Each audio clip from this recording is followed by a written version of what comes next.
there, it's Anonymous Tea, where we spill the tea anonymously. Hello, hello, hello, hello, hello, everyone. Hello, YouTubers. Hope you guys are all having an amazing day today, sending good vibes, sending positivity, sending blessings, and good energy to each and every single one of you. Thank you so much for tuning in. So today we are talking Carlos King because he is in the news for all of the wrong reasons once again, and it's because he likes to repost quotes from pastors. He likes to do these message of the days on Sundays, on the Lord's Day, in which it is filled with nothing but mess and controversy.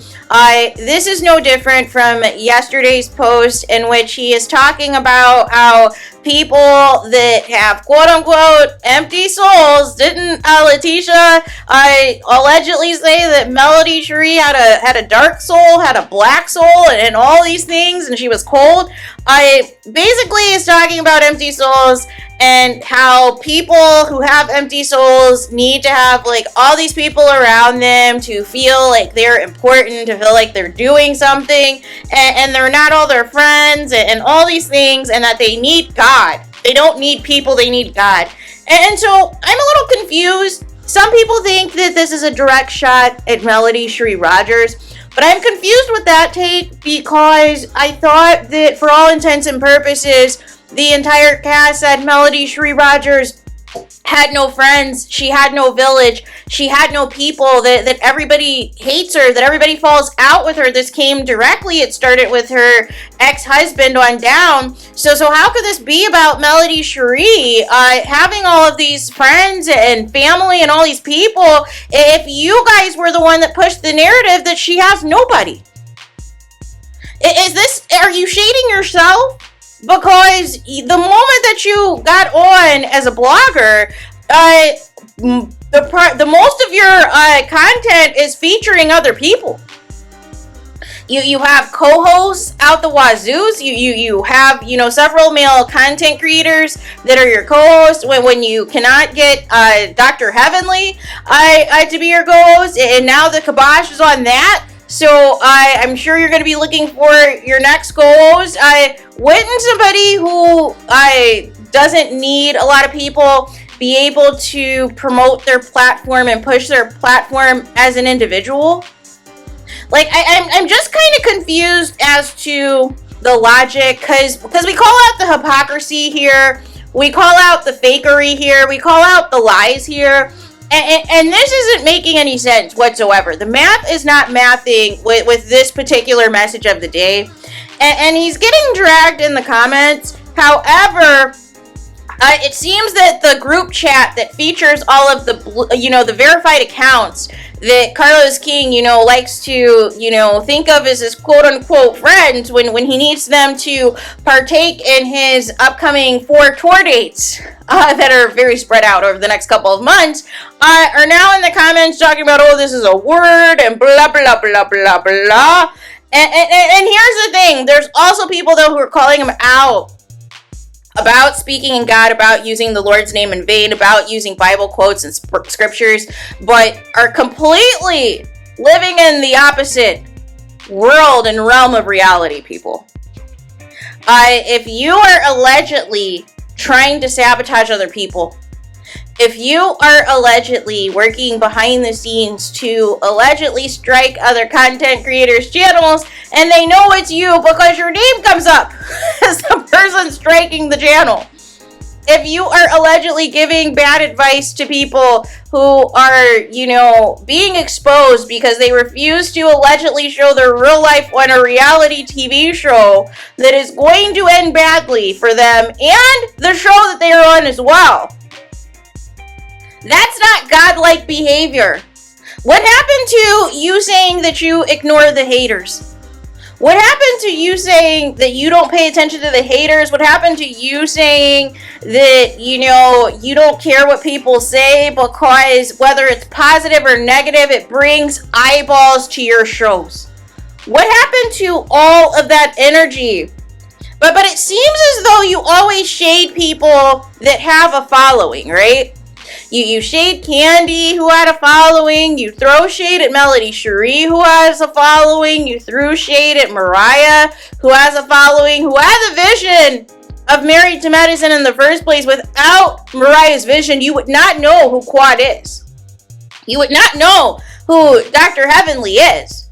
But she gets zero credit except for when it was time to interview her. Outside of that, you tell anyone who will listen that Quad is the show. So how is this godlike behavior? If you are directly being two-faced to all of these reality stars, in favor of your quote-unquote preferences, how is that godlike behavior? And how is it that you're allowed to have a village of people? Because didn't you say that you have this huge fan base called the Raindrops? So how is it okay for you, but it's not okay for other people to have a village, to have a support system? That if anybody else that has a village and a support system means that they're not in alignment with God. It makes sense. So where are we going to go with this? Because we can really take this, to another level if we want to, right?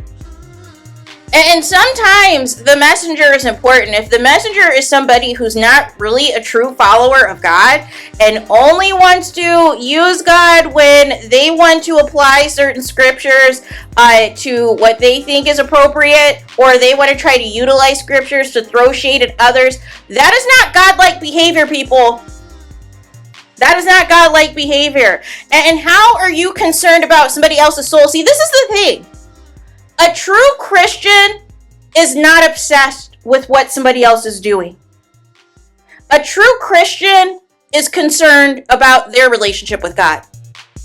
A true Christian is concerned about making sure that their walk with God is on point and making sure that they're still on the path of going to heaven when their days on earth here are no more, right?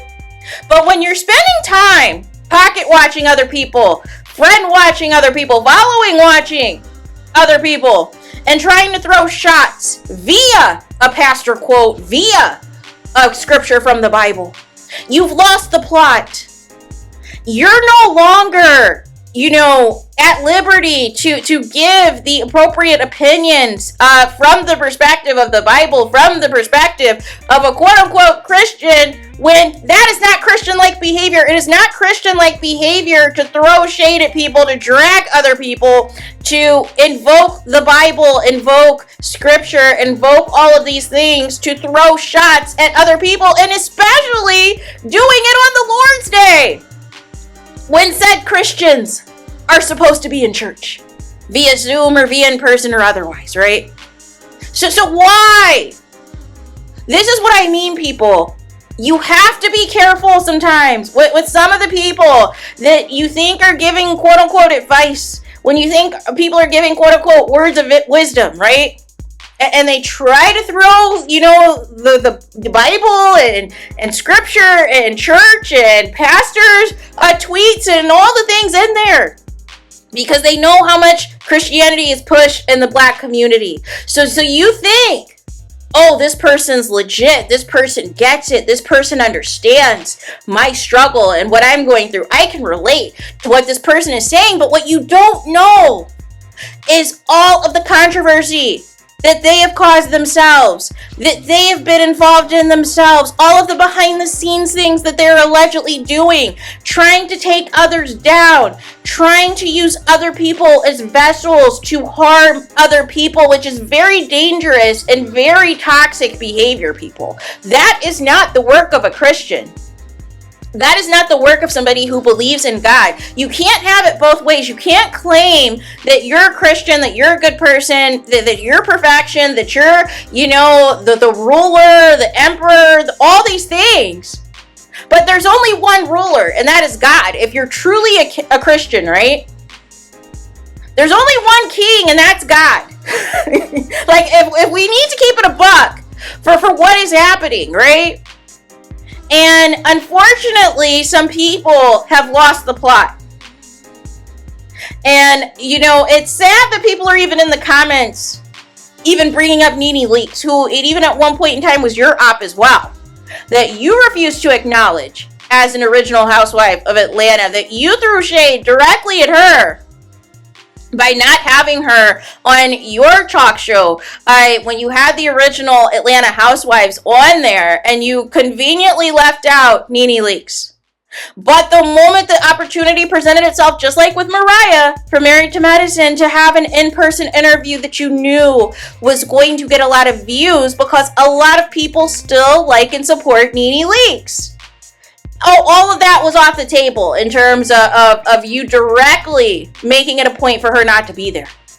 But the moment that there is an opportunity to do an in-person interview that you knew was going to be one of your highest rated interviews on your platform, you did not hesitate to pick up the phone to call her. So how come it is okay for you to try to come for other people, and whether or not their souls are empty, whether or not they have genuine people surrounding them, but you continue to show your cards, you continue to show whether or not you have an empty soul, when the opportunity presents yourself for more opportunities for fame and fortune that might have been under false pretenses, and greed and attention seeking and all of the things that are not appropriate in the Bible, that are the seven deadly sins, right? But it's okay, right? Because you're doing this on Sunday, and because since you directly don't say the person's name, people don't know who you're talking about. People don't know the subliminals you're talking about. But we all know who it is. Because, like everything else, it's a coordinated attack anytime somebody else has something positive going on with themselves. And by anybody else that has something positive, I mean the people that you cannot stand. Because the people that you do stand, you get on your platform and you go to bat for them for things that they should be grown enough to take care of themselves. So there is that. Let me know your thoughts in the comments. Please do not forget to like, comment, and subscribe. Hit the notification bell so you're notified the moment I post new content on my channel. And with that being said, I'll talk to you guys again very soon.